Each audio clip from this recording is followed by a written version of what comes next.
স্বপ্ন যাবে বাড়ি আমার। আসসালামু আলাইকুম, হ্যালো এভরিওয়ান, কেমন আছেন সবাই? আশা করছি সবাই ভালো আছেন।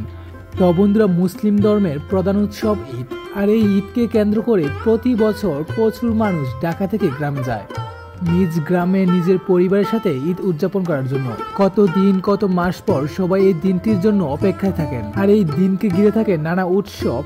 পরিবারকে নিয়ে কাটানোর সময়গুলো থেকে যায় স্মৃতির পাতায়। তাই আজকে আমিও চলে যাচ্ছি আমার প্রাণের শহর নরসিংদীতে পরিবারের সাথে ঈদ উদযাপন করার জন্য।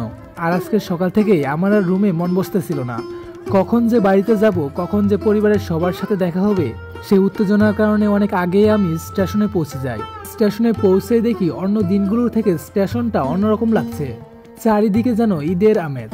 আর আজকে আর আগের মতো ভিতর থেকে টিকিট কাটতে পারলাম না, তাই বাহির থেকেই টিকিট কেটে ঢুকে পড়লাম ভিতরে। আর স্টেশনের ভিতরে ঢুকেই দেখি তুলকালাম কাণ্ড। কি রে ভাই, কি হয়েছে? এত মানুষ সেখানে কি করতেছে? কৌতূহল বশত সেখানে গিয়ে দেখি পুলিশ আর এক যাত্রীর মাঝে তুমুল ঝগড়া। কি কারণে যে তাদের মধ্যে এত ঝগড়া লাগলো তা কিছুই বুঝতে পারলাম না। তারপরেও কৌতূহল বশত তাকিয়েই রইলাম, কিন্তু শেষ পর্যন্ত আমার দ্বারা কিছুই বোঝা সম্ভব হলো না। এদিকে আমার ট্রেনটি ছিল চট্টলা এক্সপ্রেস। আমি যেহেতু স্টেশনে 1.5 ঘন্টা আগে চলে এসেছি, তাই আমার প্রচুর বোরিং লাগতেছিল। তাই ভাবলাম মসজিদের অজুখানা থেকে একটু ফ্রেশ হয়ে বাহিরে চলে যাই, বাহিরে থেকে একটু ঘুরে আসি, তাহলে হয়তো বোরিংনেসটা একটু কমে যাবে। এদিকে আমার রোজা রেখে প্রচন্ড খারাপ লাগতেছিল, তাই হাত পা ধোয়ার পরপরই আমি সাথে সাথে স্টেশন থেকে বের হয়ে যাই। আর বের হওয়ার সময় দেখি আবারও ঝগড়া। এখানে ব্রাহ্মণবাড়িয়া ও নরসিংদীর কিছু লোক ঝগড়া করতেছে টিকিটের জন্য।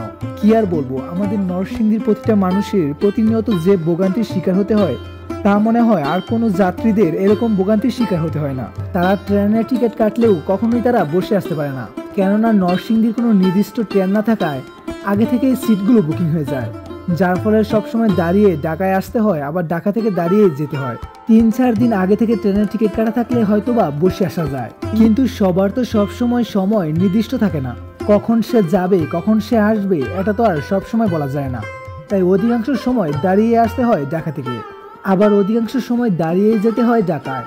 কিন্তু সুখবর হলো নরসিংদী কমিউটার ট্রেনটি চালু হয়েছে 26 তারিখ থেকে।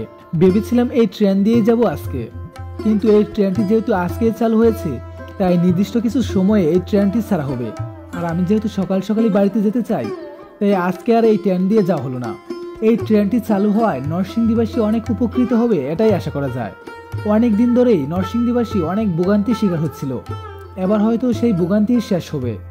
এই ট্রেনটিকে বলা হচ্ছে গরিবের মেট্রো রেল, কেননা এই ট্রেনের সিট সংখ্যা খুবই কম, আর এই ট্রেনে কোনো নির্দিষ্ট সিট নেই। এই ট্রেনের দুই পাশে সিট রয়েছে, যে সিটগুলোতে যে কেউ বসতে পারবে। আর নরসিংদী কমিউটার ট্রেনে মহিলাদের জন্য আলাদা বগি রয়েছে, যেখানে শুধু মহিলারাই বসতে পারবেন।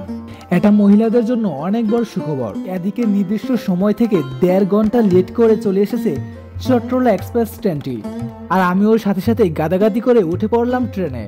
আর ট্রেনে উঠেই দেখি আবারও সেই ঝগড়া, চারিদিকে শুধু ঝগড়া আর ঝগড়া। এই রোজায়ও যেন শয়তান বন্দী হয়নি, যেখানেই যাই শুধু ঝগড়া আর ঝগড়া।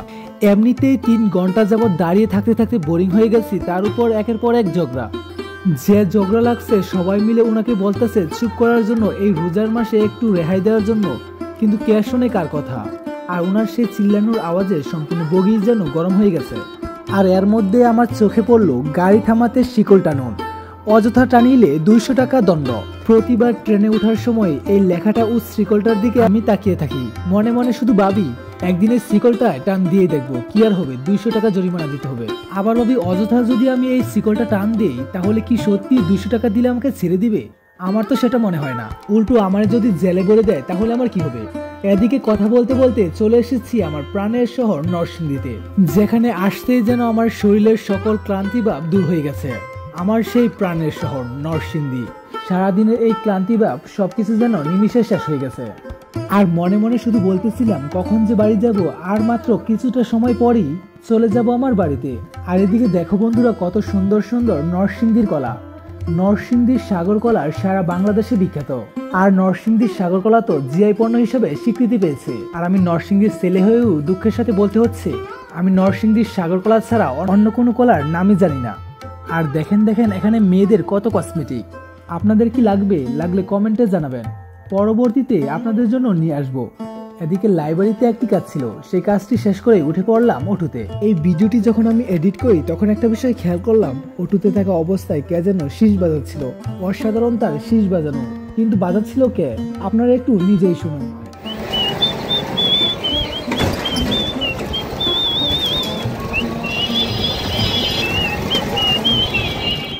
আর এই যে বন্ধুরা, এটাই হচ্ছে আমার প্রাণের কলেজ নরসিংদী বিজ্ঞান কলেজ। এই কলেজ থেকে আমি এইচএসসি পাস করেছি, আর এই কলেজ ঘিরে আমার অনেক স্মৃতি রয়েছে। আপনারা কে কে এই কলেজের স্টুডেন্ট ছিলেন বা আছেন তা কমেন্টে জানাবেন। আর এদিকে প্রচন্ড গরমে নরসিংদী জেলখানা মোড় এসেই আমার প্রচন্ড গলা শুকিয়ে গিয়েছিল। তখন যা দেখতেছিলাম তাই খেতে মন চাচ্ছিল, তাই ভাবলাম বাড়িতে তরমুজ নেওয়া যাক। কিন্তু আশেপাশে দোকানগুলোতে তেমন কোনো বড় তরমুজ পাচ্ছিলাম না, তাই ভাবলাম বাড়িতে ছোট ছোট 2টা তরমুজ নিয়ে যাই। কিন্তু আমি জীবনে কখনোই তরমুজ কিনিনি। ভালো তরমুজ কিভাবে চিহ্নিত করে সেটা আমি জানি না, আর তরমুজ কেনার সময় কি হলো সেটা আপনারা নিজেই শুনুন। এটার মতন আর এটা একবারে বাল্লা মিষ্টি হবে তো, মিষ্টি মিষ্টি হইতে এভাবে বাল্লা সাল্লার জানি না। রোজা না দেখলে একটু খাই না না, রোজা আমি আল্লাহ বাঁচায় খাইয়া ভাই তে যদি কয় ভাবি বা খাইবো, যদি কথা ভালো হয়েছে তরমুজ বিক্রেতা আমার কথা শুনেই হেসে দিল। হয়তোবা বাল্লা বলতে তরমুজ মিষ্টি হবে বোঝায়, আর যেই তরমুজ বাল্লা সেই তরমুজ হয়তো একটু বেশি মিষ্টি, কিন্তু সেটা আমি বুঝতে পারিনি। আর তাই আমার কথা শুনেই তরমুজ বিক্রেতা হেসে দিলেন।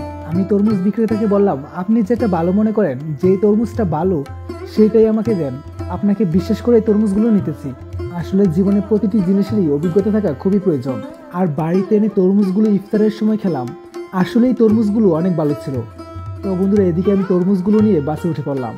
আমার জার্নি সমাপ্ত হচ্ছে আর কিছুক্ষণের মধ্যেই, আর অল্প কিছুক্ষণের মধ্যেই আমি বাড়িতে চলে যাব। আর রাস্তাঘাট যেহেতু নতুন করে করতেছে, তার জন্য রাস্তাঘাটে প্রচন্ড ময়লা, যার জন্য মাস্কটা পরে নিলাম। আমি আমার নরসিংদী জেলাকে ভালোবাসি, আমি আমার বাংলাদেশকে ভালোবাসি, যেখানে আসলে শান্তি পাই।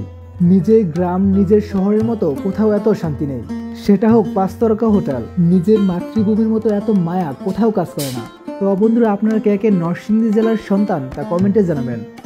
আজকের ভিডিওটি এই পর্যন্ত। সবাই ভালো থাকবেন, সুস্থ থাকবেন, ধন্যবাদ।